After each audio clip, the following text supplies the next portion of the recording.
बिस्मिल्लाहिर्रहमानिर्रहीम, अस्सलाम वालेकुम। आज मैं आपके लिए मटन स्टू की रेसिपी लेकर आई हूँ। ज़बरदस्त रेसिपी है, ज़रूर ट्राई करिएगा। गरम गरम नान के साथ, पराठों के साथ तो मज़ा दोबाला हो जाएगा। और रेसिपी की तरफ जाने से पहले अगर आपने मेरे चैनल को सब्सक्राइब नहीं करा है तो सब्सक्राइब के रेड बटन को दबाइए और बराबर में दिए गई बेल को क्लिक कीजिए ताकि मेरी रेसिपी आपके पास सबसे पहले आ जाए। अब आते हैं हम रेसिपी की तरफ। यहाँ एक पतीली में मैंने आधा कप के बराबर तेल डाला। तेल थोड़ा गर्म हो चुका है। फिर हम इसमें अब आधा किलो ही हम प्याज डालेंगे, क्योंकि यहाँ मैं आधा किलो गोश्त का इस्तेमाल करूँगी। तो आधा किलो गोश्त के साथ आधा किलो प्याज। प्याज को ज़्यादा पकाना नहीं है, सिर्फ सॉफ्ट करना है। कलर बिल्कुल चेंज नहीं होना चाहिए प्याज का। मीडियम टू लो फ्लेम पे ही ये खाना पकेगा, क्योंकि ये मिट्टी की हांडी है तो ये चटक भी जाती है और लग भी जाता है इसमें। तो इसलिए अब यहाँ पर हमने प्याज सॉफ्ट हो चुकी है तो यहाँ पर हमने मसाले डालना है। 10 अदद हमने साबुत लाल मिर्च डालनी है। सारे खड़े मसाले ही डलते हैं इसमें। 1 टीस्पून ज़ीरा जाएगा, साबुत ज़ीरा। 4 जो हैं लौंगे जाएंगी। 5 से 6 अदद काली मिर्च जाएगी। 4 से 5 अदद हरी इलायची जाएगी। 2 तेज़पत्ता जाएंगे। दालचीनी की स्टिक्स जाएंगी 2 अदद और 2 काली इलायची जाएगी। काली इलायची के बीज जो हैं वो हम निकाल देंगे, या फिर अच्छा खासा आप इसका मुंह खोल के इसमें डालें। इसके छिलके भी इसी में डाल देंगे। वैसे छिलकों में इतनी खुशबू नहीं होती, इसके बीजों में होती है, तो इसलिए ज़रूर बीज जो इसका मुंह है वो अच्छा सा खोल के डालें या बीज डाल दें। अब इसमें गोश्त जाएगा आधा किलो।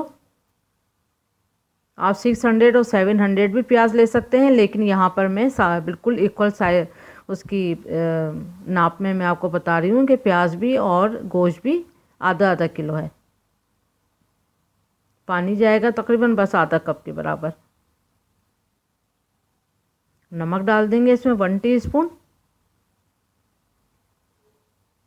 टमाटर भी साथ में डाल देंगे हम। तकरीबन 2 मीडियम साइज़ के टमाटर बारीक कटे हुए डाल देंगे, क्योंकि इससे कलर थोड़ा अच्छा आ जाएगा। दही जो है वो आखिर में डलेगा भुनाई करते हुए। 2 टेबल स्पून के बराबर लहसुन अदरक का पेस्ट जाएगा इसमें।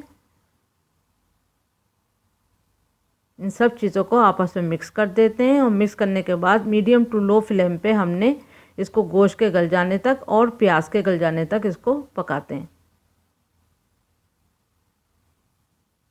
तो आधा घंटा गुजर चुका है, आप देख सकते हैं ऑयल भी सेपरेट हो चुका है और गोश्त भी गल चुका है, प्याज भी गल चुकी है। लेकिन अभी हमने इसकी तकरीबन 10 मिनट तक अच्छी भुनाई करनी है। और भुनाई के साथ ही साथ ये जो गोल साबुत वाली आपको मिर्च नज़र आ रही है, लाल वाली जो हमने डाली थी, उसको हमने इस तरह से चमचे की मदद से इस तरह से हमने मैश करते रहना है, इस तरह से चमचे की मदद से। और इस तरह से इसका कलर भी और जायका भी उभर जाएगा। अब यहाँ पर अच्छी भुनाई के बाद फिर हम 4 टेबल स्पून फुल भर के हमने दही डालना है। फिर दही को भी हमने अच्छी भुनाई करनी है कि ऑयल सेपरेट हो जाए।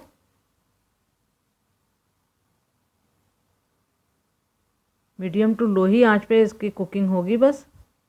अगर आप चाहें तो प्रेशर कुकर में भी इसको बना सकते हैं, लेकिन मैंने हांडी में बनाया है। ये देखें अब ये अच्छी भुनाई हो चुकी है दही की भी। तो अब इसमें मैं 3 से 4 हरी मिर्चें डालूँगी। 2 हरी मिर्चें जो हैं वो काट के डालूँगी, 2 जो हैं वो साबुत ही डाल दूँगी। हरा धनिया जाएगा बारीक कटा आधा कप के बराबर। इसको मिक्स कर देते हैं। मिक्स करने के बाद 2 मिनट इसको दम पे और कुक करेंगे ढक के, ताकि इसका आपस में जो खुशबू है वो आपस में मिक्स हो जाए। बस सिर्फ 1 से 2 मिनट ढक के। बस 2 मिनट गुजर चुके हैं। बस अब इसको डिश आउट करते हैं। बहुत ज़बरदस्त से खुशबू आ रही है। ज़रूर आप ये रेसिपी ट्राई करें, बहुत मज़ा आएगा आपको। और thank you for watching. Like करें, सब्सक्राइब करें, शेयर करें। अल्लाह हाफिज़।